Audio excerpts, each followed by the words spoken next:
Boa noite, irmãs. Eu quero, antes de tudo, agradecer a Morgana pelo convite, bem como a toda a equipe do Eva Reformada, também para poder estar com vocês falando aqui um pouco sobre literatura. E também eu queria aproveitar a oportunidade para elogiar essa iniciativa que vocês tiveram de propiciar esse espaço aqui para a gente exercitar um pouco a nossa cosmovisão cristã.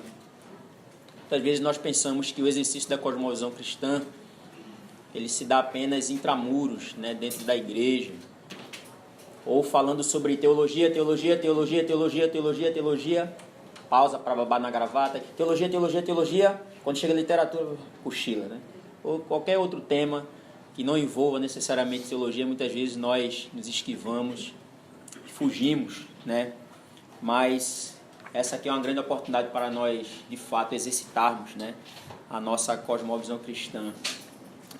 Eu acredito que muitas de vocês tenham ficado curiosas, né, com o título que eu escolhi para essa palestra. Eu tinha dito a Morgana que, de fato, não se trata de um erro de português, né? Na verdade, é um trocadilho que eu estou usando aí. Eu vou explicar mais para frente por que o tema da palestra é esse.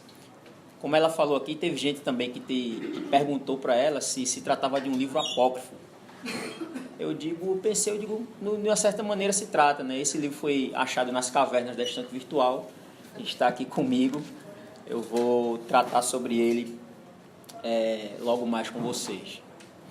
Mas antes de entrar no tema da palestra propriamente dito, eu queria fazer aqui uma breve defesa da razão pela qual eu considero a literatura de ficção, né, evidentemente, como algo de extrema importância para a nossa vida cristã. A literatura, ela é algo sério. E quem diz isso não sou eu, mas um teólogo que vocês certamente devem conhecer, que é o Kevin Van Hoosen. No seu livro, O Pastor como Teólogo Público, ele fala que a teologia, que a literatura, melhor dizendo, é um assunto sério. E ele diz assim, isso é um assunto sério. Ficção não é meramente algo da esfera da fantasia, mas um laboratório de possibilidades humanas, onde a condição humana está sendo analisada e testada. Uma obra séria de ficção dá aos leitores um gostinho da realidade, não uma lição, mas uma experiência vicária. Então esse aí é o meu primeiro motivo pelo qual eu considero que a leitura de ficção, de obras de ficção, é importantíssima para a nossa vida cristã, porque ela nos dá um gostinho da realidade e não uma lição, mas uma experiência vicária. O que é uma experiência vicária? É simplesmente colocar-se no lugar do outro. Quando nós lemos uma obra de ficção, como disse C.S. Lewis, nós nos tornamos 1000 homens e permanecemos nós mesmos. Você pode nunca ter sido abusada sexualmente, você pode nunca ter tido um lar com pais divorciados, você nunca pode ter tido conflitos sérios com seu irmão que usa drogas, mas quando você depara com uma história assim, dependendo evidentemente da capacidade do escritor, da escritora, em trazer você para dentro da história, você certamente vai sentir isso aí que o Van Hoosen está falando. Essa experiência vicária. Colocar-se no lugar da personagem sobre a qual você está lendo. Então essa é a primeira razão. Muitas vezes nós nos dedicamos a temas muito teóricos ou metafísicos, e não raro pessoas que cometem esse erro de se dedicar exclusivamente, não é que nós não nos devamos nos dedicar, mas dedicar-se exclusivamente a assuntos totalmente teóricos e não raro especulativos. Quando nós deparamos com situações do mundo real, nós simplesmente não sabemos como resolver. É muito fácil nós lermos diversos livros sobre aconselhamento bíblico, diversos livros sobre teologia. Mas quando aquele seu amigo chega para você e dizer que está separando da esposa, ou que está com um filho drogado em casa, se você não tiver essa capacidade de colocar-se no lugar da pessoa ou de antecipar alguma possibilidade humana, simplesmente você não vai conseguir aconselhar. É por isso que você pode perceber que a maioria dos autores de aconselhamento bíblico, eles são muito versados em literatura. Ladislau Gomes e tantos outros que nós poderíamos citar aqui. Então essa é a primeira razão porque eu considero a leitura de ficção importantíssimo para a nossa vida cristã. A segunda razão é que livros não literários, eles dizem o que devemos fazer. Ao passo que livros de literatura mostram como nós devemos fazer. O pastor Leland Ryken, junto com o seu filho e mais um outro teólogo chamado Todd Wilson, eles escreveram um livro chamado Pastors in the Classics. É um livro, não existe em português ainda, mas eles analisam nesse livro 12 obras de literatura, onde a figura central é um pastor. E a partir dessas obras eles vão extrair, né, as lições que o ministério e os desafios que o ministério pastoral apresenta. E nesse livro eles dizem o seguinte, que a literatura possui uma capacidade única de falar a pessoa como um todo. E os livros investigados neste volume ensinam e comovem o leitor de um jeito que um livro não literário sobre ministério não consegue. Esta é, até certo ponto, a diferença entre mostrar e dizer. Um livro contemporâneo sobre os problemas do ministério pode dizer a um ministro para ele não ter relações sexuais com uma mulher na sua igreja, na congregação. Enquanto a famosa história de Nathaniel Hawthorne, A Letra Escarlate, é um livro, um clássico da literatura, mostra por que um ministro não deve fazer isso. Quer dizer, a partir exatamente daquilo que nós falamos no ponto anterior, de uma experiência vicária, de você ver a ação humana sendo desenvolvida numa obra literária, você vai entender não somente por que você não deve ter um relacionamento extraconjugal com um membro da sua igreja, mas, sobretudo, esses livros eles vão exatamente mostrar por que um ministro, no caso aqui do livro Pastors in the Classics, não pode fazer isso. Então essas são, eu não quero me alongar muito nesse ponto, porque não é o ponto central da nossa palestra, mas essas são basicamente as duas razões que eu gostaria muito que considerássemos toda vez que nós depararmos com um livro de literatura e nos perguntarmos qual é a sua utilidade para a nossa vida cristã. Muito bem, o livro sobre o qual eu vou falar nesta noite é um livro de uma autora, né, para privilegiar exatamente que estamos, né, numa palestra para mulheres. Essa autora chama-se Marilynne Robinson, ela é norte-americana e ela é uma das minhas autoras favoritas. Alguns consideram ela como a maior escritora americana viva. Ela escreve não somente livros de ficção, mas também livros de ensaios. Um deles tem em português, chama-se Além da Razão. Os dois livros que eu vou abordar do cânone dela, digamos assim, são estes aqui, Gileade e Em Casa. Se você por acaso já leu O Pastor como Teólogo Público, do Kevin Van Hooser, você certamente deparou com ele falando sobre esse livro, Gileade. Van Hooser diz neste livro, O Pastor como Teólogo Público, deve ter ali embaixo, com 50% de desconto, que Gileade, um livro de ficção, publicado por uma editora não cristã, muito embora a autora o seja. É muito curioso isso, que Marilynne Robinson ela é calvinista. É a primeira vez que você vai ver um livro, certamente, que fala de Calvino de um modo positivo e do calvinismo de um modo positivo. Isso é algo raro na história da literatura, né? Do século XVI para cá você não consegue notar isso. Mas, em pleno século XXI, nós temos uma autora falando bem do calvinismo. E esse livro dela, Gilead, só para vocês terem uma ideia, ganhou o prêmio nos Estados Unidos, que é o equivalente ao Oscar da literatura, o prêmio Pulitzer, né? E Van Hooser vai dizer sobre este livro Gilead que ele aprendeu mais sobre o ministério pastoral, só para vocês terem uma ideia, lendo Gilead, um livro de aproximadamente 300 páginas, do que todos os manuais de poimênica que ele já leu, sobre manuais de teologia pastoral. Por quê? Exatamente pelo que ele fala da questão da experiência vicária. Ele conseguiu ver na figura do personagem central do livro os dramas do ministério pastoral se desenrolando e as ações humanas se desenrolando. Os relacionamentos que esse pastor travou e como que ele reagiu e respondeu a cada um deles. Esse livro Gilead, esse primeiro livro aqui, ele é chamado romance epistolar.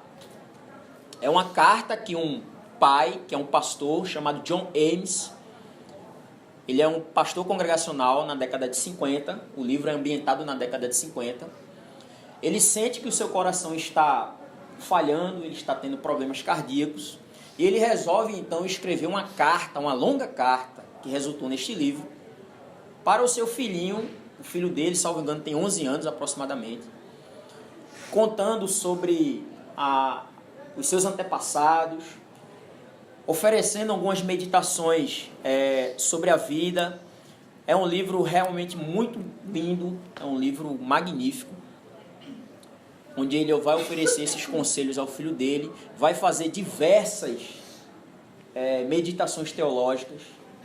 Eu posso garantir a vocês que as pérolas, as gemas que nós encontramos nesse livro, elas são tão preciosas que dificilmente você pode encontrar um paralelo, até mesmo dentro dos maiores clássicos da nossa teologia, de tão refinado que é o pensamento dessa autora.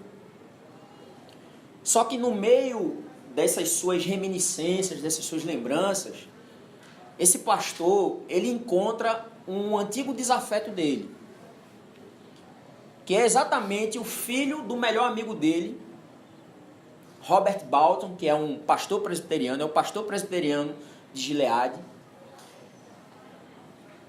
Visto que John Ames, ele ficou muito tempo sem se casar, e ele é um viúvo, o único filho que ele teve também morreu, Robert, o melhor amigo dele, pastor presbiteriano, resolve homenagear John Ames e dar o nome de John Ames ao seu próprio filho, John Ames Balton.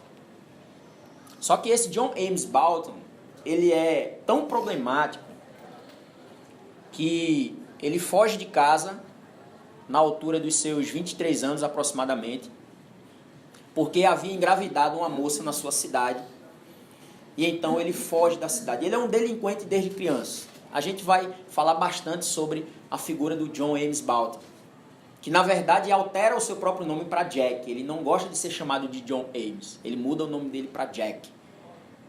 É a autora querendo mostrar que na verdade esse personagem, ele não quer ter mais nenhuma relação com o John Ames, com o homem cujo nome ele recebeu como uma homenagem. É um livro muito belo porque mostra também como, por exemplo, John Ames, ele batiza o seu xará. E aí você pode me perguntar, mas como que um pastor congregacional batizando? É porque, se vocês não sabem, existe uma linha entre os congregacionais que são pedobatistas, que é pedobatista. Inclusive, está até em discussão entre os congregacionais hoje aqui no Brasil essa perspectiva. Então, John Ames, ele vai deparar com esse seu antigo desafeto, esse seu xará que volta para Gilead, que é uma cidade fictícia no estado do Iowa, nos Estados Unidos. Ele volta depois de 20 anos completamente sumido. Ele vai embora, não dá notícias do seu paradeiro, e ninguém da família dele sabe, inclusive, se ele está vivo ou morto. E aí agora, John Ames vai ter que resolver o que fazer com o seu, entre aspas, afilhado. Porque eles vão travar diversos diálogos, e na verdade o Jack, ele está em busca de redenção. Como é que um pastor vai responder a isso? O livro sobre o qual eu vou tratar não é Gileade. Eu gostaria muito de tratar sobre Gileade, mas eu vou tratar sobre um outro livro da Marilynne Robinson, que é Em Casa. Em inglês, o nome do livro é Home. É muito mais abrangente o termo. Home pode significar lar, pode significar família, pode significar casa. Mas em português foi traduzido como Em Casa. Eu acredito que foi uma tradução feliz. Em Casa e Gileade são livros irmãos. Por quê? Porque eles contam as mesmas histórias. A diferença é a perspectiva. Enquanto Gileade é John Ames falando, né, sobre as suas reminiscências, sobre os seus antepassados, dando conselhos ao seu filho, fazendo altas meditações teológicas, tentando resolver os seus antigos desafetos. O livro Home, Em Casa, é justamente a história de Jack, esse filho pródigo, essa ovelha desgarrada. É a história de Jack contada a partir da perspectiva da sua irmã, Glory. Chegamos então um pouco perto do tema da nossa palestra, Glory, que em inglês, que em português é glória. A gente vai entender um pouquinho o que eu quero dizer com isso. Então, Em Casa, ele não é uma continuação de Gileade, mas ele é a mesma história vista de outra perspectiva. Por quê? Vocês conseguem me dizer o que está acontecendo exatamente agora na casa de vocês? Não. Mas quando vocês chegarem em casa, vocês provavelmente vão conversar com seus pais, com seu marido, etc., com seus filhos. E aí eles vão contar alguma coisa que você não estava sabendo porque você estava aqui. Então, Gileade e Home é isso. São livros que podem ser como que um decalque um do outro.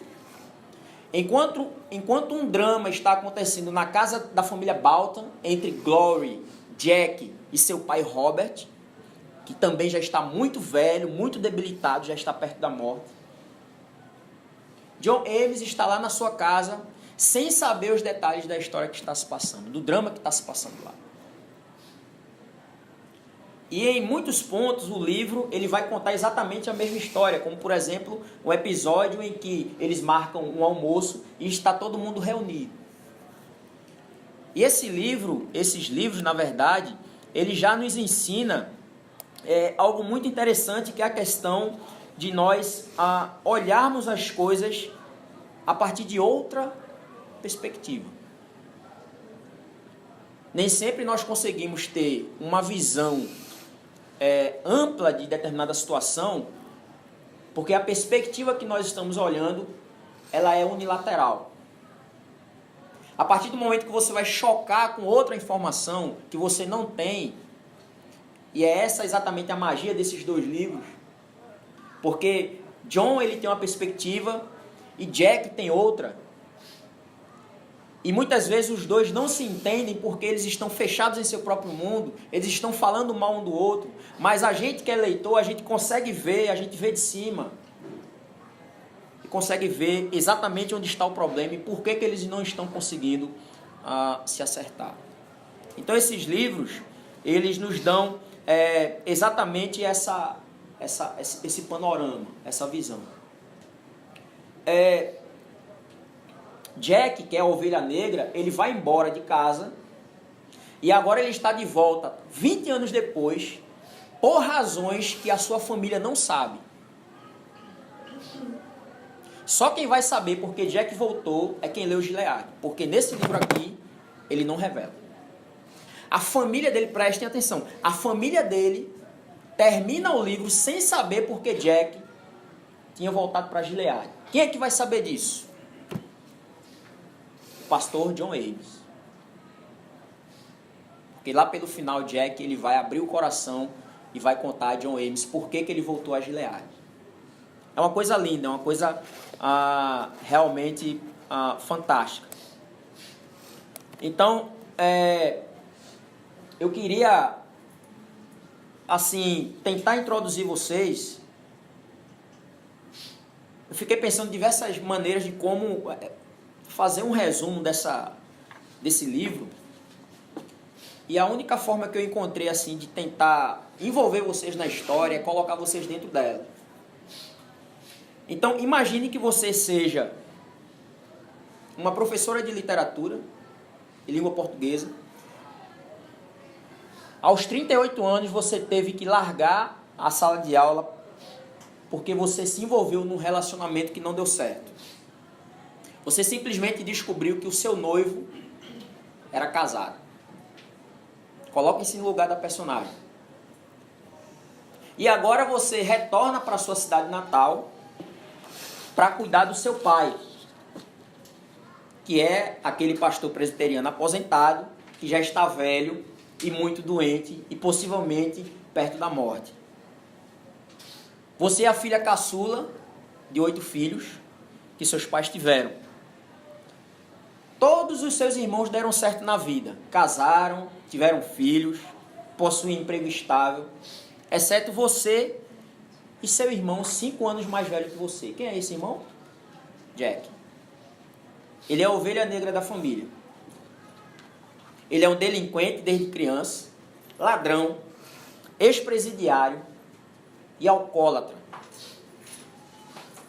E após ele engravidar uma moça pobre, quando ele era jovem, ele sumiu do mapa e passou 20 anos arribado, como nós dizemos aqui, sem dar absolutamente nenhuma notícia do seu paradeiro. Mas agora esse seu irmão, 20 anos depois, ele está de volta por motivos que você absolutamente desconhece. Você não faz a mínima ideia por que seu irmão voltou.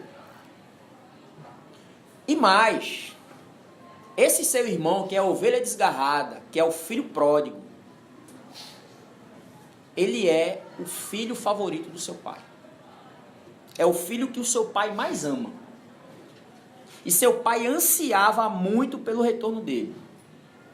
Inclusive, orava por isso todos os dias. O retorno desse seu irmão, então, ele marca a abertura de feridas do passado, as quais você não tem absolutamente nenhuma garantia de que serão curadas. Deu para sentir um pouquinho o clima do negócio?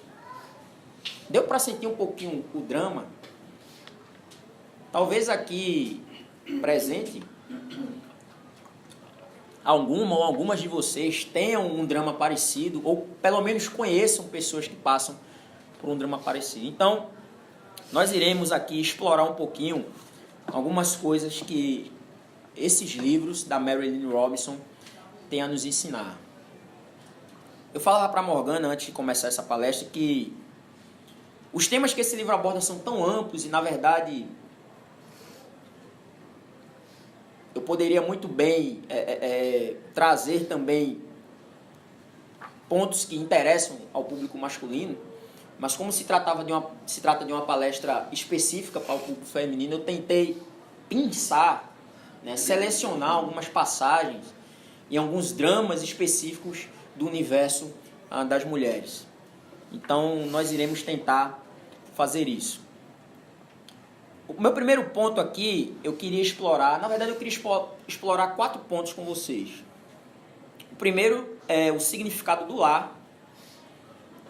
O segundo é a vida devocional, porque a personagem central do livro, que é a Glory, ela manteve os seus hábitos devocionais aprendidos na sua infância, na sua juventude. Depois eu queria explorar com vocês vocação.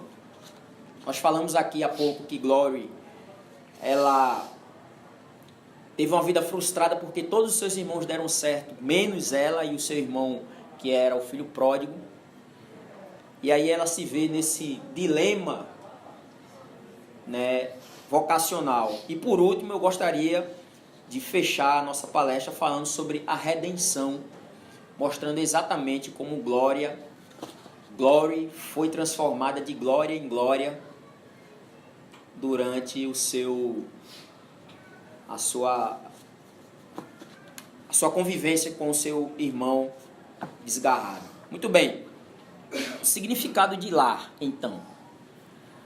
O conceito de lar O que é um lar? O conceito de lar que a autora trabalha nessa obra não diz respeito somente aos elementos humanos, mas está profundamente associado com o lugar, ou seja, com as estruturas físicas que o cercam.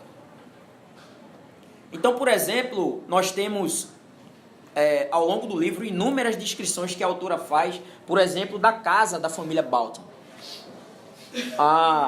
A mobília rústica da casa, né? A fachada imponente. Esses elementos físicos, eles transmitiam o quê? O que é que a autora está querendo nos mostrar em termos literários? O que é que esses elementos transmitiam? Móveis rústicos e uma casa com a fachada imponente. A sensação de segurança e vitalidade que um lar, sobretudo um lar cristão, deve ter. Então, em termos estéticos e literários, a autora nos chama a atenção para isso.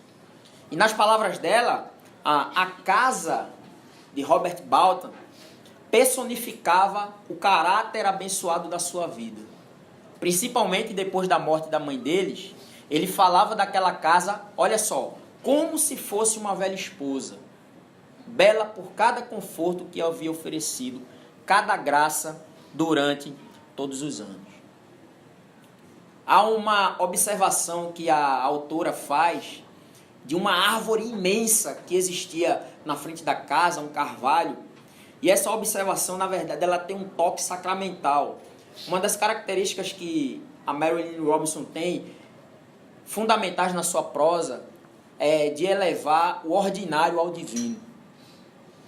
Vejam o que é que ela diz. Robert, ele que é o pastor presbiteriano, ele dizia a seus filhos o seguinte acerca daquela árvore, aquele carvalho gigantesco na frente da casa deles, que se eles pudessem ver como Deus via, no tempo geológico, eles veriam aquele carvalho saltar para fora do chão, virar-se sob o sol e estender seus galhos, regozijando-se com as alegrias de ser um carvalho em Iowa. Ou seja, para a autora, o lar e tudo aquilo que nós encontramos no lar, seja a comida da mamãe, seja o jeito como ela arruma a casa, seja a disposição dos móveis. Quem aqui nunca sentiu saudade de voltar, depois de tantos anos, por exemplo, na casa da avó, onde você viveu momentos marcantes da sua infância, e você percebe as coisas naqueles mesmos lugares. Então a autora, ela nos traz para esse conceito de lar. E para ela, o lar é justamente isso. É uma coisa sagrada. Mas, por outro lado, o lar também pode ser um ambiente de dor, insegurança e sofrimento. Eu li diversas resenhas sobre esses livros. Tem muito pouco em português, porque infelizmente é um livro muito pouco conhecido, apesar de já estar esgotado. Mas um leitor numa rede social chamada Goodreads, é a melhor rede social do mundo, é uma rede que só fala de livro. Ele disse o seguinte, que esse romance ele pode ser lido perfeitamente como um tratado sobre família. É isso que esse romance é, um tratado sobre família. Uma espécie de catálogo amplo das formas variadas com que um pai pode machucar um filho, um irmão pode machucar uma irmã, ou vice-versa, exatamente porque amam uns aos outros. Robinson trabalha com a ideia de que a família, prestem atenção, deve ser como um paraíso invisível, que o lar deve ser o lugar para o qual sempre se possa retornar, um porto seguro para se recuperar antes de voltar para o mundo.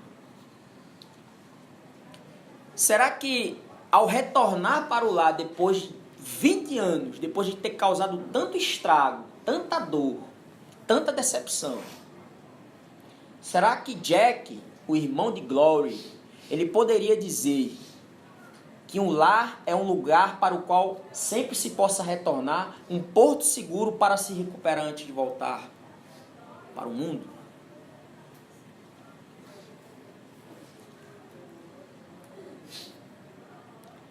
Gilead é uma cidade muito monótona. É uma cidade fictícia que a autora localiza os seus personagens. É uma cidade muito monótona, uma cidade caracterizada pela mesmice. E essa mesmice, ela causava tédio em todos os filhos de Robert. Ele teve 8 filhos. Todos eles sentiam tédio de Gileade, porque a mesmice dela esmagava eles. E a autora diz assim: como era possível que alguém quisesse viver ali? Essa era a pergunta que se faziam uns aos outros, longe dos ouvidos do pai, quando voltavam da faculdade ou do mundo. Ou como a autora coloca de forma mais contundente ainda, naquela que talvez seja a frase mais emblemática do livro: lar. Que lugar melhor poderia existir na terra?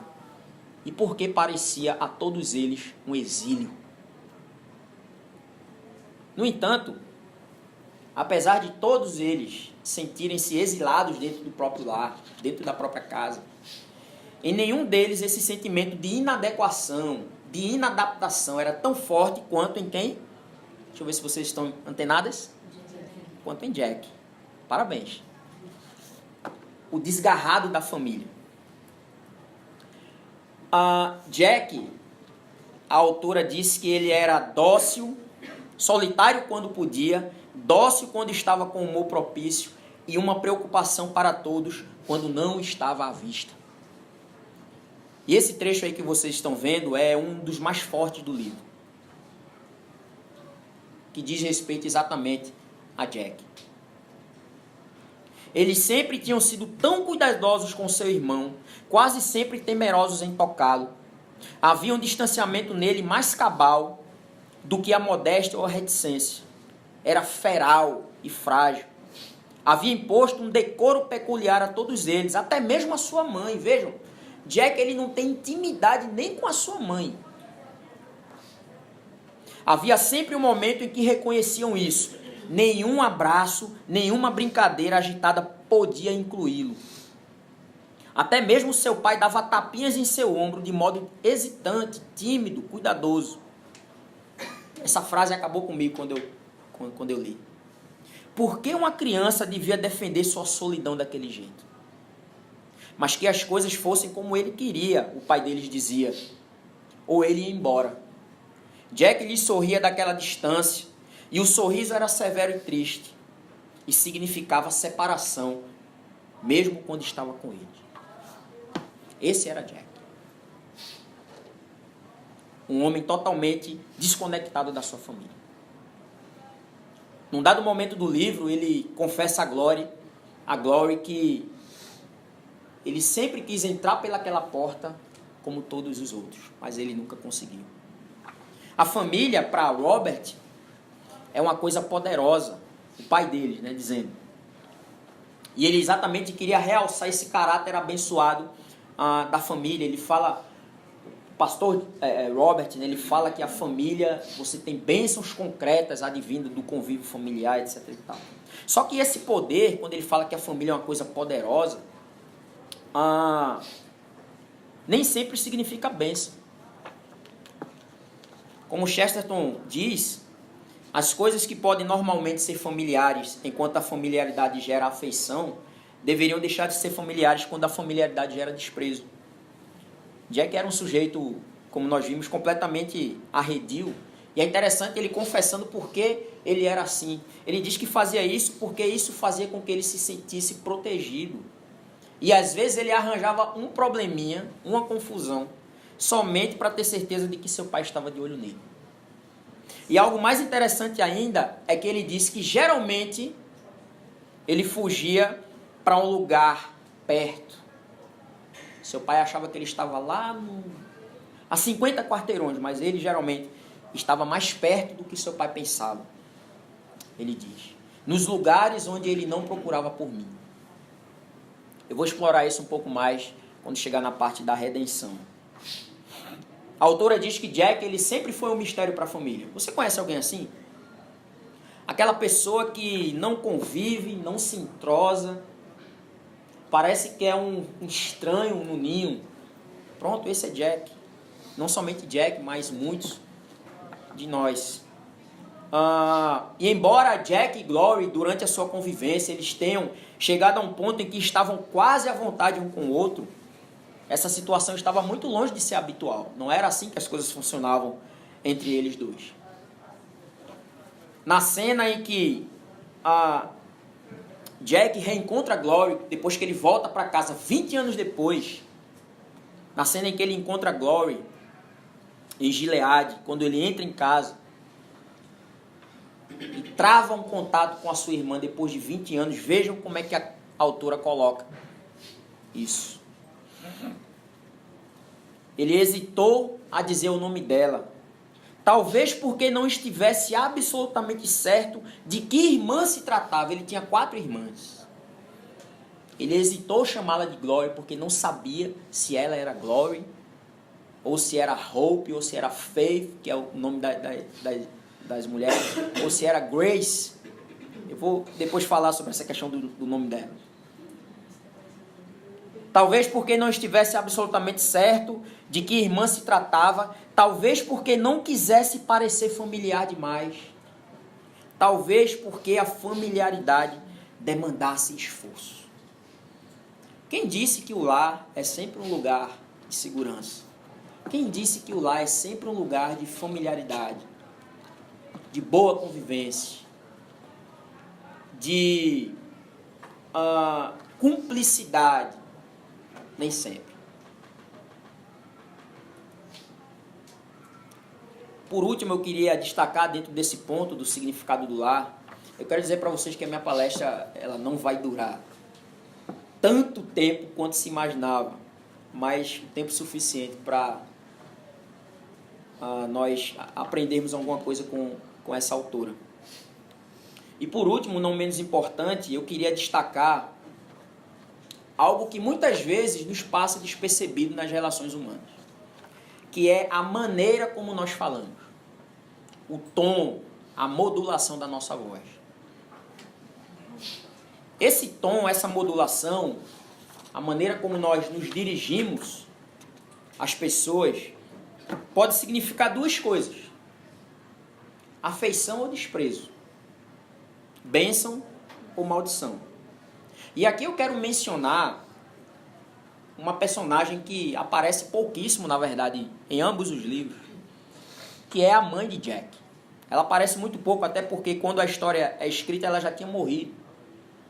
E são muito poucas as vezes em que os personagens falam dela. Mas, apesar dela aparecer pouco, ela protagoniza alguns dos momentos, a meu ver, mais tristes do livro.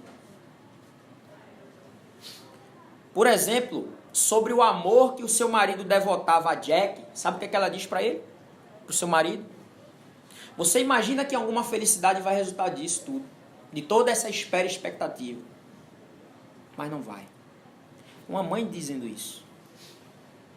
Outra, quando Jack era criança, ela indaga ao seu marido: por que continuamos pagando aula de piano para esse menino? Olha só a modulação. Esse menino. Você já se dirigiu a seu filho assim? Esse menino parece que não tem jeito. Esse menino parece que não se emenda. Essa palavra pode significar aqui, sem aquela bobajada de a palavra profética ou de a palavra tem poder. Nada disso não. Mas o fato é que para quem escuta, muito está sendo dito. E geralmente quem sofre a consequência é ferido e quem fala muitas vezes não se dá conta. Por que continuamos pagando aula de piano para esse menino? E pior, em um momento mais triste ainda, ela confidencia a John Ames, que é o outro pastor lá congregacional. Acho que esse garoto nasceu para magoar o pai. Irmãs, isso não é coisa que se diga de um filho. Jamais diga isso para um filho. E tem algo muito curioso envolvendo a relação de Jack com a sua mãe. Sabe o que é? É que quando ela morre, Jack não vai para o enterro dela. Vejo caras de espanto aqui. Por que Jack ia pro enterro de alguém que sempre o desprezou? Me digam. Simplesmente porque é a sua mãe? Simplesmente porque o pariu? Não é assim que a autora trabalha essa questão no livro. Lembre-se, Jack é um filho pródigo, uma ovelha desgarrada, um canalha, um cara que não presta, um cara que engravida a mulher e se dana no meio do mundo. Que motivos ele teria para voltar, para dar as caras somente porque sua mãe morreu? Será que é por isso então que ele não vai ao enterro dela? A gente não sabe exatamente. Mas eu penso que não é de todo improvável, sabe por quê? Porque desprezo gera desprezo. Mesmo em se tratando de um pai e um filho. Vamos para o nosso segundo ponto. Esse ponto está muito triste. Vamos para um ponto mais... menos complicado. Se querem continuar no outro ponto, a gente continua. Vida devocional. Eu falei que eu queria assim, enfatizar alguns aspectos dentro do universo feminino, exatamente porque a personagem do livro principal é uma mulher, né? Glory. Que é a sua vida devocional. A vida devocional de Glory é algo que merece destaque no livro. Isso é razoável nós destacarmos. Como filha de pastor, a propósito, alguém aqui é filha de pastor? Não. De diácono, de presbítero? Diácono tem. Como filha de pastor, Glory aprendeu a desde cedo cultivar a fé de seus pais. Tem algo muito interessante envolvendo os nomes dos filhos que eles tiveram, né? Que seus pais tiveram. As meninas se chamam Fé. Os nomes são mantidos em inglês no livro. Então, em português, olha o nome das meninas. Fé, Esperança, Glória e Graça. Já pensou se dirigir a sua filha? Vem cá, Fé. Ô, Esperança, vem cá. Aí, de repente, Esperança vem trazendo para você uma esperança. Aquele gafanhotozinho, já pensou? Agora, olha o nome dos meninos. John, Theodore, Luke, Daniel. Tem uma coisa interessante, porque a autora diz o seguinte sobre isso: que Glory parecia sempre ter sabido que na mente de seu pai as grandes ações do mundo eram coisas de homens bondosos e sérios versados nas escrituras, e que estes eram os administradores das coisas fundamentais. É interessante a maneira como a autora ela trabalha o caráter de Robert. Robert ele é um homem extremamente conservador, mas em muitos pontos ele é conservador no pior sentido da palavra. Tem uma frase dele clássica no livro em que ele chega para Robert e diz assim: os velhos querem que o mundo continue o mesmo e os jovens querem que o mundo mude. É interessante, é emblemática essa frase, porque ela traduz exatamente quem é Robert. E a tragédia toda do livro, ela se dá exatamente porque Robert, ele é incapaz de mudar num aspecto específico. Eu não vou dizer qual é, porque senão vai estragar, eu vou dar um spoiler violento aqui. Mas num aspecto específico que Robert ele não consegue mudar. Inclusive ele considerava, ele achava que algumas ofensas transcendem a capacidade humana de perdoar.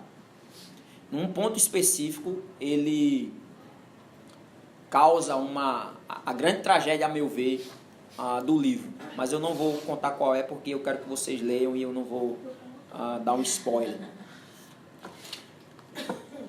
Glory é interessante porque o pai dela diz que... Quanto tempo passou já que eu não sei? Uns 40 minutos? Porque o tempo aqui parou. Mas a Glory é interessante porque o pai dela, conversando com o outro pastor amigo dele, diz assim, que se Glory fosse homem ia se chamar Robert. mas aí veio uma mulher, aí ele fala isso e se arrepende. Só que Glory já tinha entendido o que ele estava querendo dizer. E até o Jack vai e brinca. Roberto ia ser o nome dela. Talvez isso explique porque Glory pensava em termos tão diferentes do pai. O pai sempre quis uma casa numerosa, né? A casa com aqueles móveis rústicos, aquela fachada imponente. Glory não queria nada disso para a vida dela. A gente vai falar um pouco mais disso quando falar da vocação. Glory, ela queria 3 filhos no máximo. Ela queria uma casa modesta, uma casa que não fosse imponente.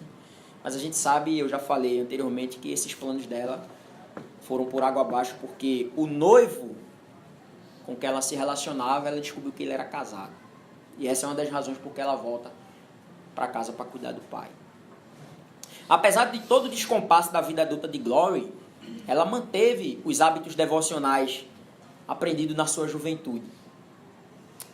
Pela manhã e à noite ela ia ao alpendre e lia 2 ou 3 capítulos da Bíblia. Quando os outros, no caso os outros irmãos dela, estavam em casa para os feriados, eles se sentavam ao redor da mesa, na sala de jantar, e um deles lia em voz alta algum trecho dos Salmos ou dos Evangelhos. Durante os anos em que ela viveu sozinha, lia a Bíblia pela manhã e à noite, pensando que seu pai ficaria satisfeito se soubesse, e também para se lembrar de quem era, para se lembrar da família de onde tinha vindo, para induzir em si mesma a memória não específica de um conforto do qual não havia tido real consciência até deixá-lo para trás. Essa observação que a autora faz de que Glory, ela manteve os seus hábitos devocionais aprendidos na infância e na juventude para se lembrar de quem ela era, é profundamente bíblica. Nos remete, por exemplo, a textos como Deuteronômio 6, versos 4 a 9, 20 e 21. Ouve Israel, o Senhor nosso Deus é o único Senhor. Amarás, pois, o Senhor teu Deus de todo o teu coração, de toda a tua alma e de toda a tua força. Estas palavras que hoje te ordeno estarão no teu coração. Tu as inculcarás a teus filhos, e delas falarás assentado em tua casa, andando pelo caminho, e ao deitar-te e ao levantar-te. Também as atarás como um sinal na tua mão, e te serão por frontal entre os olhos. Ou seja, a palavra, ela vai governar as minhas ações, é por isso que ela devia ser atada na minha mão, e como frontal entre os meus olhos, ela vai governar a minha consciência. Tanto o meu modo de pensar, quanto o meu modo de agir, é governado pela palavra. É isso que Deus está querendo mostrar aqui. Quando teu filho no futuro te perguntar dizendo: que significam os testemunhos, estatutos e juízos que o Senhor nosso Deus vos ordenou? Então dirás a teu filho: éramos servos do faraó no Egito, porém o Senhor de lá nos tirou com poderosa mão. Uma das razões porque Deus ele manda que os israelitas inculcassem, a palavra no hebraico é afiar. É como se fosse um instrumento que você fosse cortando. É porque ele queria que a sua lei, ele manda que seus filhos inculquem a sua lei a seus filhos, para que eles se lembrassem constantemente de que não pertenciam mais a si mesmo. E aqui o livro ele já nos traz um ensinamento muito importante, que é o seguinte: quando os nossos filhos eles não desenvolvem uma afeição profunda por Cristo e por sua igreja, então é provável que nós não estejamos lhes inculcando a lei divina de maneira devida. Veja, Robert, o pai de Glory, ele estava longe de ser um pai perfeito, é verdade. Mas a maneira como ele conduzia o púlpito na sua igreja deixou uma marca profunda na mente da sua filha. E a autora diz sobre isso: para Glory, a igreja era como um arejado cômodo branco de janelas altas, abertas para o belo mundo de Deus, com a bela luz do sol de Deus se derramando através delas e caindo sobre o púlpito onde o pai se encontrava de pé, aprumado e forte, analisando os sofrimentos da humanidade e louvando o coração amoroso de Cristo. Isso era a igreja. Essa perspectiva sobre a igreja foi marcada na mente de Glory a partir daquilo que ela via seu pai fazendo. Provérbios 22:6 diz que ensina a criança no caminho em que ela deve andar, e ainda quando for velho, não se desviará dele. Esse versículo é citado no livro e a autora diz o seguinte sobre ele: que o provérbio era verdadeiro no caso dela, de Glory, e em estar em casa só reforçava cada hábito que havia sido instilado ali. Próximo ponto, vocação. Bem, a vida de Glory, preparem-se para uma revelação agora. A vida de Glory é até certo ponto inglória. Descobriram agora? Porque ela é uma pessoa frustrada. Glory, ela diz no livro que ela sempre teve um pesadelo, que 1000 vezes ela já teve esse pesadelo. E qual pesadelo era? Aquele em que todos os seus irmãos iam embora e começavam a viver suas vidas, enquanto ela era deixada numa casa vazia, cheia de móveis ridículos e livros ilegíveis, esperando que alguém desse pela falta dela e voltasse para buscá-la. Esse era o grande pesadelo da vida dela. Como nós já falamos, Glory, ela tinha saído de um relacionamento decepcionante. Ela tinha deixado a sala de aula após 13 anos de docência. O interessante é que a autora, ela diz no livro que Glory, ela ajudava, ela insistia com seus alunos para que eles lessem literatura, sabe para quê? Para alcançar a sua humanidade. Muito embora Glory, ela já tivesse perdendo a humanidade dela. E agora ela estava ali, numa cidade que ela mesma diz no livro que detestava Gileade, a cidade de Gileade, a sua cidade natal. Sabe por quê? Porque me lembrava do tempo em que eu era feliz. Ela escolhera estar ali naquela casa em Gileade? Não, certamente não. Seu pai precisava que cuidassem dele, e ela precisava estar em algum lugar, porque não havia qualquer outro onde você pudesse estar. Esse livro é bem calvinista aqui nesse ponto. Não havia qualquer outro onde você pudesse estar. Você tinha que estar ali. Todos aqueles anos de trabalho e nenhuma recompensa. Mas você faz o possível. As pessoas respeitam. É uma bênção saber o que lhe está sendo pedido. Muitas vezes nós associamos vocação a algo grandioso, extraordinário, quando na verdade a grande bênção consiste em simplesmente saber o que lhe está sendo pedido. Vocês conhecem a fábula que Chesterton conta sobre o gigante e o pigmeu? Vou contar rapidamente para vocês a fábula de Chesterton sobre o gigante e o pigmeu. Bem, 2 meninos brincavam num jardim, eles eram muito amigos. E de repente aparece uma fada e promete para eles que o que quer que eles pedissem, essa fada concederia. O primeiro menino pediu para ser transformado em um gigante, porque ele sempre sonhou em caminhar entre os continentes, entre os oceanos. Ele sempre sonhou em visitar o Niágara, as cataratas do Niágara, visitar o Himalaia em um passeio de fim de tarde. E assim foi. O jardim em que ele brincava com seu amigo agora parecia, sabe o quê? Uma casa de bonecas. E chega um momento em que ele começa a ficar entediado das suas andanças, porque o mundo agora se tornou muito pequeno. Rapidinho ele caminhava o mundo inteiro e começou a ficar entediado. Até que ele deita sobre 5 ou 6 pradarias, imagine um conjunto de montes, chama-se pradaria. Ele deitou sobre 5 ou 6 delas. Vejam como ele era gigante. E aí ele adormece. Quando esse gigante adormece, ia passando por ali um caipira que carregava na mão um livro de filosofia neocatólica. Somente Chesterton para ter essa sacada. E nesse livro dizia o seguinte: pode-se afirmar que o mal do orgulho consiste em estar fora de proporção com o mundo. E sabe o que é que o homenzinho faz com o gigante? Durante 8 semanas ele corta a cabeça dele. E esse foi o fim do gigante. O outro menino, o pigmeu, ele pediu o exato oposto. Ele pediu para ser transformado no pigmeu.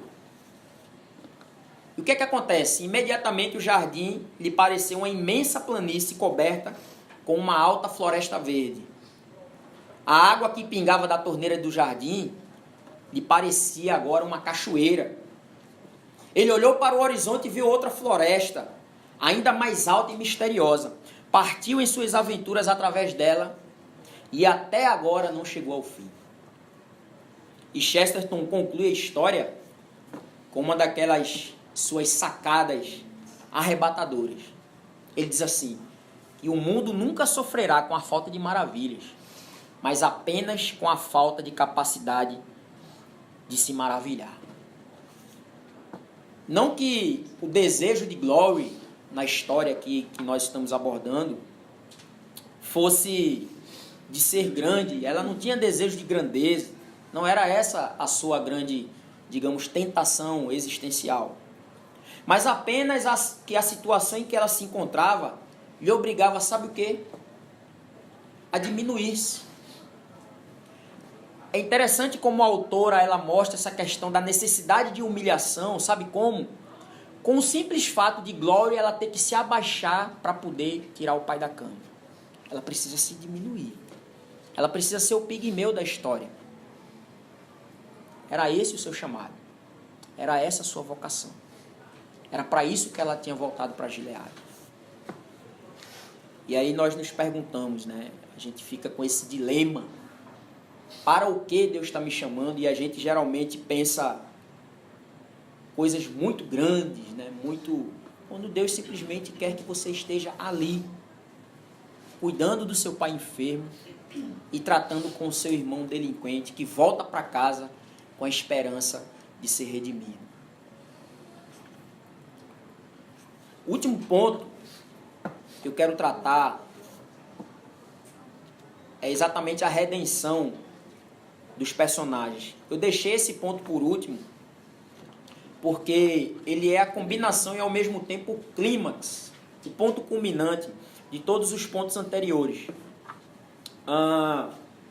Uma vez que, por exemplo, a personagem que nós estamos nos concentrando, que é Glory, ela deixa de odiar Gileade. Lembram o que ela falou? Que detestava Gileade porque Gileade a lembrava do tempo em que ela era feliz. Ao longo do livro, esse sentimento de hostilidade para com a cidade natal ele vai desaparecendo, até que no final do livro ela decide ficar em Gileade, bem como os seus esforços de ver o seu irmão salvo. Muito bem. A chegada de Jack a Gileade. Quando Jack volta para Gileade, a sua chegada transforma dramaticamente a vida dos personagens. E como é que a autora coloca isso em termos dramáticos, em termos literários? Por exemplo, o jardim e a horta da casa do pai dele estava completamente entregue às moscas. O que é que Jack faz? Ele arregaça as mangas e começa a fazer um trabalho lento e gradual para recuperar a horta e o jardim do pai dele. Outra coisa, Jack ele bota para funcionar um carro da família, o carro da família, que é um DeSoto, que curiosamente é esse carro que está na capa do livro. Eu só descobri o porquê desse carro aqui lá em certa altura do livro, quando eu vi que o carro era um DeSoto, e eu fui pesquisar na internet. Botei lá no Google e vi que era exatamente esse carro aqui da capa. Um carro que estava entregue às baratas, há muito tempo parado, e Jack, que era um sujeito brilhante, ele é muito inteligente, ele consegue colocar o carro para funcionar. E o que é que ele proporciona com isso para o seu pai? Momentos de nostalgia, prazer e movimento, porque seu pai muito pouco saía de casa, ele não conseguia caminhar 50 metros. E aí, com o carro agora funcionando, Jack ele pega seu pai, vai dar um passeio, vai visitar o seu melhor amigo, o pastor John Ames, todas essas coisas. E Jack costumava dizer exatamente isso. Eu quero apenas me sentir útil. Mas o que Jack não imaginava é o quanto ele estava sendo útil e o quanto ele ainda seria útil em outros aspectos. Bem, naturalmente que o clima na casa da família não era dos melhores. Isso aí definitivamente. Era um clima pesado na casa dos Bolton, entre Glory, Jack e Robert, o seu pai. Ninguém sabia por que Jack tinha voltado, como nós já falamos diversas vezes. E até que se provasse o contrário, Jack ainda era aquele delinquente irresponsável que engravidou uma moça e se danou pelo meio do mundo. De modo que esse livro aqui, ele é sobretudo isso, é um romance de segredos. Por quê? Porque os três personagens centrais, Jack, Glory e Robert, eles o tempo todo escondem uns dos outros mais do que julgam e sentem. O segredo de Jack é conhecido pelos leitores de Gilead. Aqui ele fala, quando ele vai conversar com o seu xará, John Ames, ele vai falar por que voltou a Gilead. Mas aqui, nesse livro, se você ler somente este livro, você vai morrer sem saber por que Jack voltou para Gilead. A sua família não sabe por quê. E essa onipresença é crucial em uma história exatamente sobre as limitações do conhecimento. Lembram que eu estava falando no início? Que o nosso conhecimento é limitado, você não sabe o que está se passando lá na sua casa nesse exato momento, e que é preciso você chocar as histórias para poder ter uma ideia, um panorama mais justo do que está se passando. É exatamente isso do que se trata esse livro também. Ou seja, como que essas limitações de conhecimento determinam o juízo que fazemos uns dos outros. Uma articulista no site The Guardian, no site inglês, escrevendo sobre Gilead e em casa, ela faz uma observação muito interessante. Ela diz assim, que em Gilead, Ames observa que Jack parece sempre enxergar através dele. O que é enxergar através? Sabe aquele olhar que a pessoa lhe dirige, como se ela estivesse fazendo um raio-x de você? Você já deparou com situações assim? A pessoa olha, parece que ela está perscrutando a sua vida, a sua mente, parece que ela sabe exatamente quem você é. É como que você olha para uma pessoa e pensa, você não me engana, sabe? Pronto, esse olhar de Jack incomodava John Ames. E isso deixava ele muito desconfortável e ressentido, porque ele reflete, ele diz no livro, essas pessoas que são capazes de enxergar através de nós, raramente nos fazem justiça, porque nunca nos dão nenhum crédito pelo esforço que fazemos para sermos melhores do que efetivamente somos. E esse esforço é difícil, bem intencionado e, portanto, merece alguma consideração. É interessante notar a esse respeito, num momento do livro em que Ames ele prega um sermão sobre Agar e Ismael. Irmãs, eu confesso que esse trecho que existe tanto em Gilead quanto em casa é uma das coisas mais magníficas que eu já li sobre essa história de Agar e Ismael. Só que quando Ames está pregando esse sermão, foi no domingo que Jack resolveu ir para a igreja. Imagina o pai de Jack como ficaria feliz se visse seu filho se aprontando no domingo de manhã para ir à igreja. Como o pai de Jack ficou feliz quando seu filho fez isso. Só que quando Jack chega lá na igreja, John Ames está pregando esse sermão sobre Agar e Ismael. A história é lá no Antigo Testamento. E nesse livro aqui, vejam essa questão dos julgamentos que nós fazemos das pessoas. Porque Jack ele teve uma percepção e Ames, que era o pregador, ele teve outra completamente diferente. E Jack, ele diz no livro, ele diz a Glory, melhor dizendo, que a aplicação do sermão de Ames era o vergonhoso abandono dos filhos pelos seus pais. E que ele, Jack, era a ilustração implícita, com os olhos de Gilead inteira sobre ele. Sabe por que ele diz isso? Porque Ames, ele costumava escrever o sermão. E quando ele está pregando, começando a fazer essas considerações, ele deixa de olhar para o esboço e começa a se desviar do esboço. E aí Jack, ele entende que Ames, ele está dando indiretas para ele. E Jack, ele fica completamente constrangido dentro da igreja, porque a cidade inteira, ou seja, todo mundo ali dentro da igreja, começa a olhar para ele. E ele fica muito chateado com isso. A ponto de Glory, sua irmã, dizer que nunca vai perdoar John Ames por ter feito isso. Mas será que a percepção de Ames foi essa? Não, não foi essa. Em Gileade, ele diz uma coisa sobre Jack que ele sempre achou estranha em Jack. Ele diz o seguinte sobre Jack, exatamente sobre esse episódio, que Jack trata as palavras como atos. Não ouve o sentido das palavras, como as outras pessoas. Simplesmente decide se são hostis e o quanto de hostilidade há nelas. Decide se elas o ameaçam ou ferem e reage de acordo.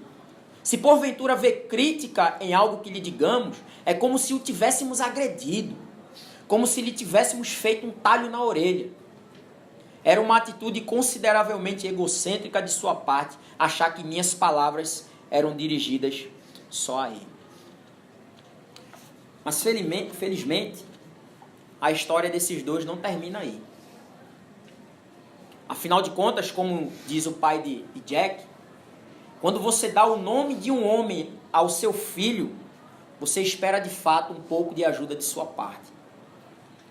Só que nesse caso, eu ouso dizer que o grande abençoado não foi Jack.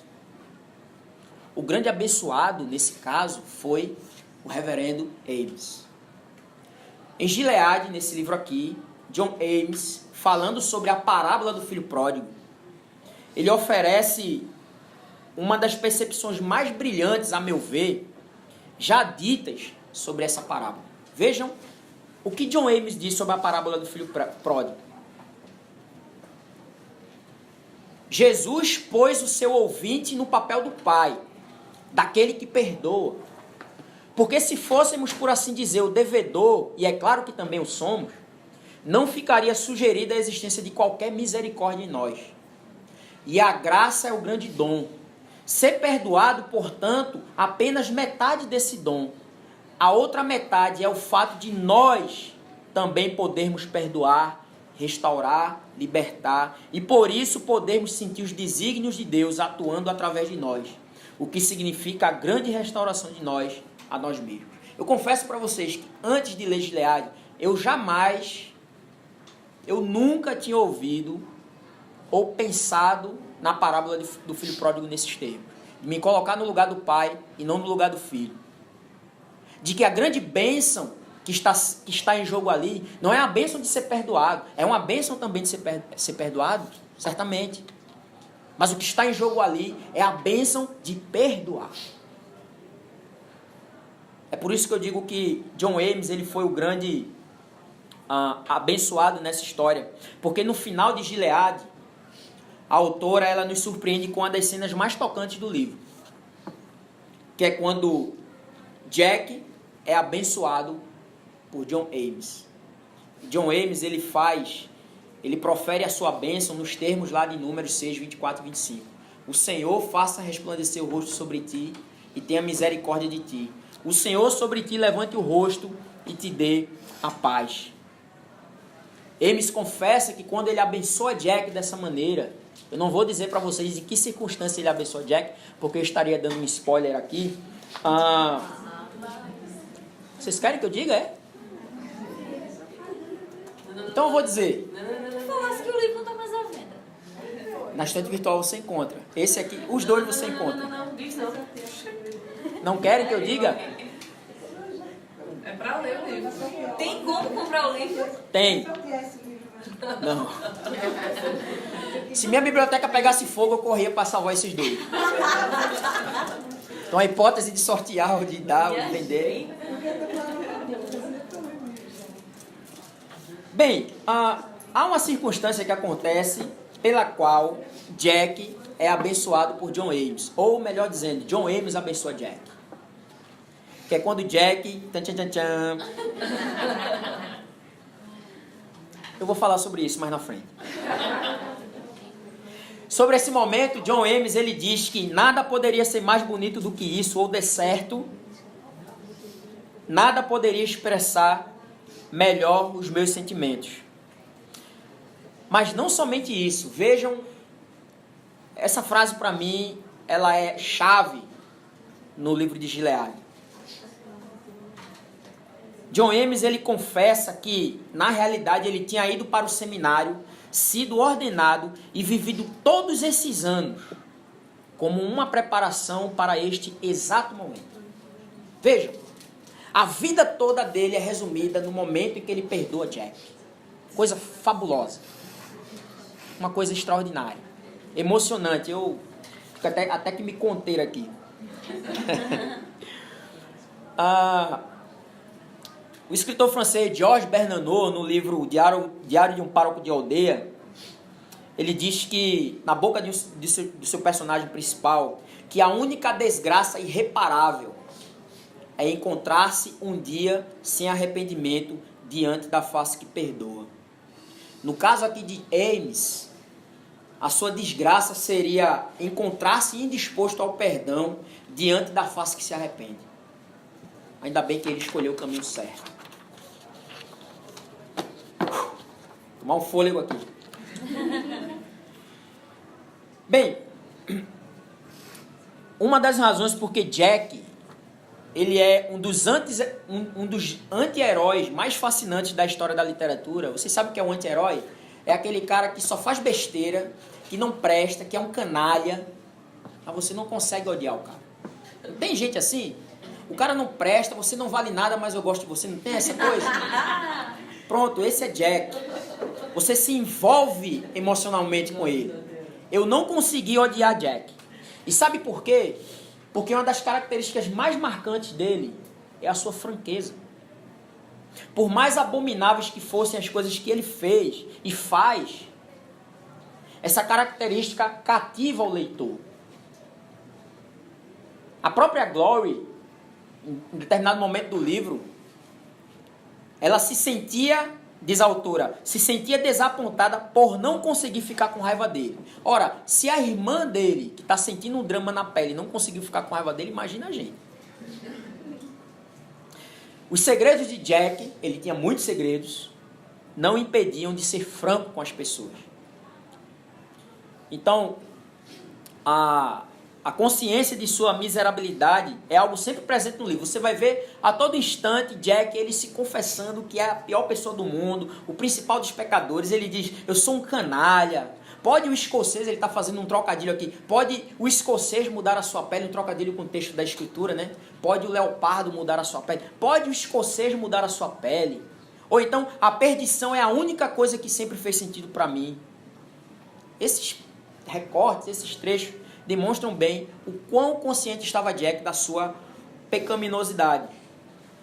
E um dos momentos chave da narrativa é justamente quando ele, subitamente, de repente, indaga John Ames acerca de, sabe de quê? De um assunto bem tranquilo.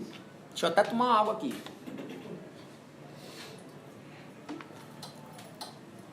A doutrina da predestinação. Por quê? Porque porque Jack, ele sempre se enxergou como o réprobo, o perdido da família. E aí ele chega para Ames e joga essa bomba no peito de Ames.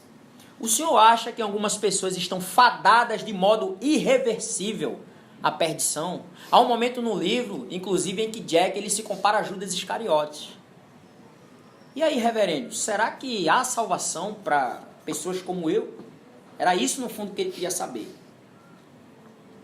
E aí, Ames, ele admite que essa é uma questão difícil, complicada. Ames, ele sempre tentou tratar esse assunto de maneira muito pastoral, né? E aí entra uma personagem muito interessante no livro, que nós não falamos sobre ela até agora, que é a esposa de Ames. O nome dela é Laila. E exatamente o terceiro livro de Marilynne Robinson chama-se Laila. Ele vai contar a história da esposa de John Ames. É uma trilogia E agora há pouco, há 2 semanas atrás, ela anunciou que está escrevendo o 4º. Só que esse Laila só existe em português lá em Portugal. Eu tenho um primo lá e eu já tratei de... Pronto, assim como o Jack, faz 20 anos que eu não vejo esse meu primo, é sério. E eu falei com ele no Facebook, assim, na maior cara de pau, e pedi para ele descolar isso para mim. Muito bem, no meio desse intenso debate aparece Laila. E aqui eu queria destacar exatamente uma característica feminina sobre a esposa aqui do reverendo John Ames. A autora faz uma observação interessante sobre Laila. Laila nunca parecia atraída de verdade a essas conversas, embora Ames tentasse incluí-la.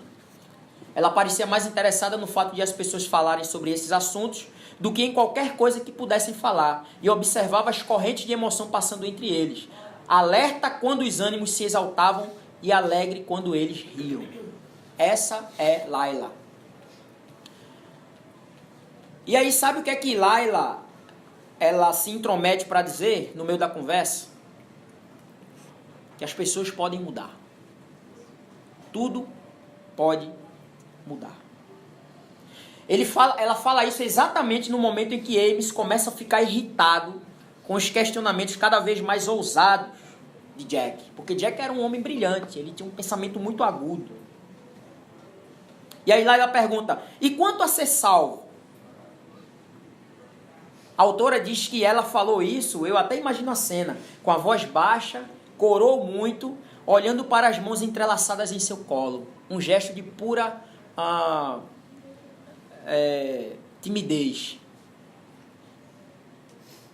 E ela diz assim, se você não consegue mudar, não parece haver muito sentido nisso. E aí, nesse momento, ela e Jack começam um diálogo descontraído. Aqui em Gilead, ele revela que ficou até com um pouquinho de ciúme, porque Laila era muito mais nova do que Ames, ela era exatamente da idade de Jack, 43 anos. E o John Ames, ele já tinha mais de 70. Quando Jack ele ameaça levantar para ir embora, Laila pede para ele ficar mais 1 minuto, levanta os olhos para ele e diz exatamente o seguinte, as pessoas podem mudar, tudo pode mudar. E diz a autora que Ames, porque ninguém estava conseguindo resolver a questão. É incrível. Todo mundo com altas elucubrações teológicas. Ninguém conseguia resolver. E no ponto, no cerne da questão que Jack queria saber. E diz a autora que Ames tirou os óculos e esfregou os olhos, tomado de admiração por sua mulher. E Jack disse com muita suavidade, obrigado, senhorita Ames. Isso era tudo o que eu queria saber. A percepção que muitas vezes nos falta como homens é a percepção que não pode faltar a vocês, mulheres, porque aí tudo vai estar acabado. Aí acabou com tudo. É incrível como Deus ele continua revelando certas coisas pequeninas. Laila, uma figura totalmente tímida e correndo por fora na história aqui do livro, ela aparece com isso.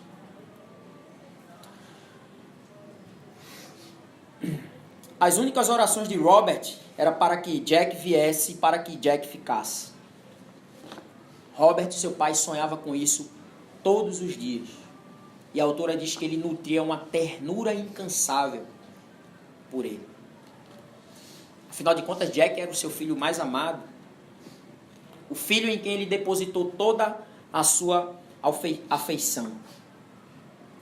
Por exemplo, enquanto a mãe de Jack considerava um desperdício de dinheiro as aulas de piano dele, Robert, a certa altura do livro, pede a Glory, sabe o quê? Para chamar Jack, para tocar piano para ele. Jack era um exímio tocador de piano. E aí, em diversos momentos do livro, mostra ele tocando só os hinos antigos, alguns até que nós conhecemos, como Graça Abundante, dentre outros. E sabe o que é que Robert diz? Eu sou Saul em sua loucura. Eu quero que meu filho toque para mim. Olha só que coisa bonita, irmãs. Robert era uma pessoa que insistia muito na graça. Esse era o seu assunto favorito.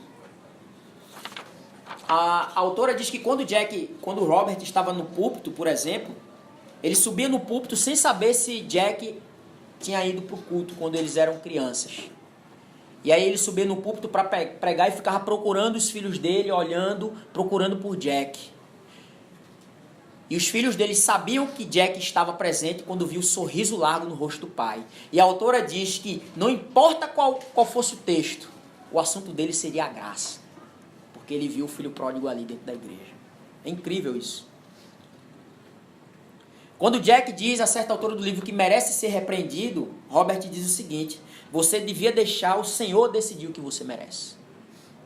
Inúmeras vezes a autora descreve Robert de olhos fechados. Isso pode ser por parte do seu estado de saúde, sim. Mas também eu penso que se refira também ao fato de ele nunca ter, infelizmente, conseguido enxergar seu filho a fundo.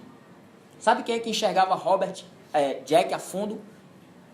Ames. John Ames. E é o próprio Jack quem diz isso. Ames sempre me enxergou a fundo. Claro, um menino que explodiu a minha caixa de correio, como é que eu não vou enxergar a fundo que ele é um pecador? Se vocês tiverem a oportunidade depois, leiam um conto da Flannery O'Connor chamado Um Homem Bom é Difícil de Encontrar. É exatamente sobre isso. Eu não vou dar spoiler aqui. Isso deve explicar porque que a autora deixa implícita a ideia de que, no fundo, e esse é um momento muito triste, Robert não consegue perdoar o seu filho quando ele vai embora. Desculpem pelo spoiler. Seu pai deixou a cabeça cair. Isso aqui é quando Jack diz que vai embora. E aí Robert diz: todos eles chamam de casa, mas nunca ficam. Como bem colocou uma articulista do The Guardian, Gilead é a história de um homem que lutou com anjos e foi abençoado, John Ames. Ao passo que em casa é a história de um homem que luta com demônios e desespera, que é Robert. E agora, para nós fecharmos, finalmente nós estamos acabando. Glory e Jack. Muito embora Jack ele seja o filho pródigo da família, chamado de filho pródigo, ele não é filho pródigo no sentido primário de esbanjador, porque pródigo é isso, né? Esbanjador, gastador, aquele que pega a herança e sai para gastar, deixa a família para trás. Jack não era esse tipo. Por quê? Porque mesmo ele tendo dormido na sarjeta várias vezes, como ele confessa ao longo do livro, ele conta que quando ele saiu de Gilead, ele não tinha planos nenhum. No bom português, ele partiu com a mão na frente e outra atrás, com a cara e a coragem, sem absolutamente nada. Já Glory era pródiga a seu modo. Por quê? Porque ela gastou tudo o que ela tinha num relacionamento que no final se revelou uma completa ilusão. Esse é um segredinho que Glory escondia e só quem sabe é Jack. Nenhum dos seus outros irmãos sabia. Só Jack sabe por que Glory terminou o relacionamento. Porque descobriu que o cara era casado e o cara ainda levou um monte de dinheiro dela. E aí sabe o que é que Jack diz para Glory, em certa altura do livro? Tô vendo que eu não sou o único pecador da família. Além disso, como já dissemos, a Glory odiava Gilead. Mas no fim do livro, o seu sentimento é completamente outro. E o seu irmão tortuoso teve um papel fundamental nisso. Por quê? Porque Jack ele fez com que Glory descobrisse a sua real vocação. Devolver o filho pródigo ao pai. Quando a autora, por exemplo, há um momento muito interessante no livro, e esse livro, a grande riqueza dele está nos detalhes, é quando Jack, ela encontra ele completamente embriagado lá no estábulo.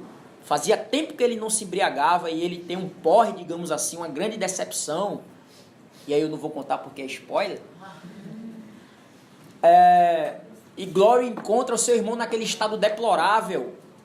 E Jack, ele tinha uma camisa que ele gostava muito, era uma camisa muito linda, que tinha um bordado na manga, etc.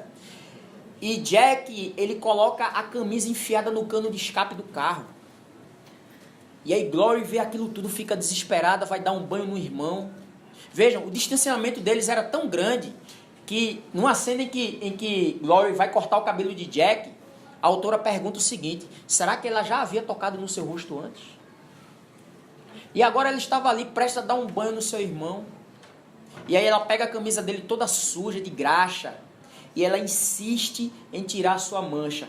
E aí tem um momento do livro que Jack pergunta: cadê aquela minha camisa? Você jogou fora? Por que não jogou fora? Ela: não, eu estou tentando tirar a mancha. Sabe o que a autora está querendo nos chamar a atenção?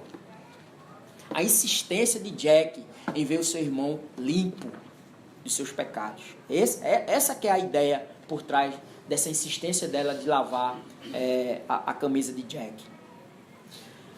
E na verdade, minhas queridas, Jack, ele serviu como um tipo de Cristo para a glória. E aqui nós estamos efetivamente encerrando nossa palestra. E eu quero encerrar com o momento em que eles se despedem. Preciso tomar água.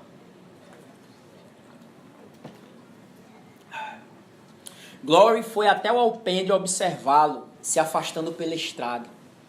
Estava magro demais e suas roupas muito usadas. Não via qualquer traço de juventude nele, somente o vigor passageiro de um homem agindo a partir de uma decisão que se recusava a considerar e da qual se recusava a se arrepender.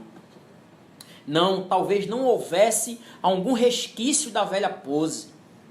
Quem se importaria em ser gentil com ele? E aí ela vai fazer a citação, que eu quero perguntar a vocês se vocês conhecem esse texto que ela cita. Um homem de dores e que sabe o que é padecer, e como um de quem os homens escondem o rosto. Sabe como é que o livro termina? O livro termina com Glory dizendo que Deus ouviu as orações de Jack.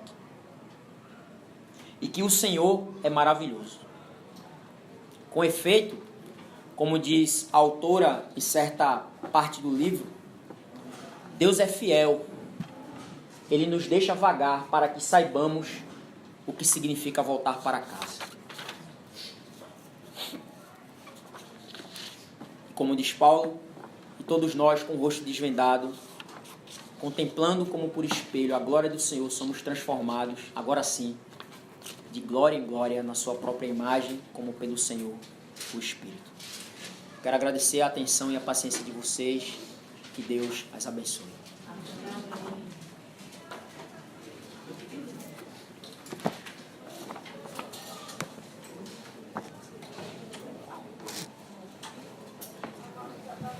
Bom, como eu disse, né? A gente com certeza ia querer ficar mais tempo aqui ouvindo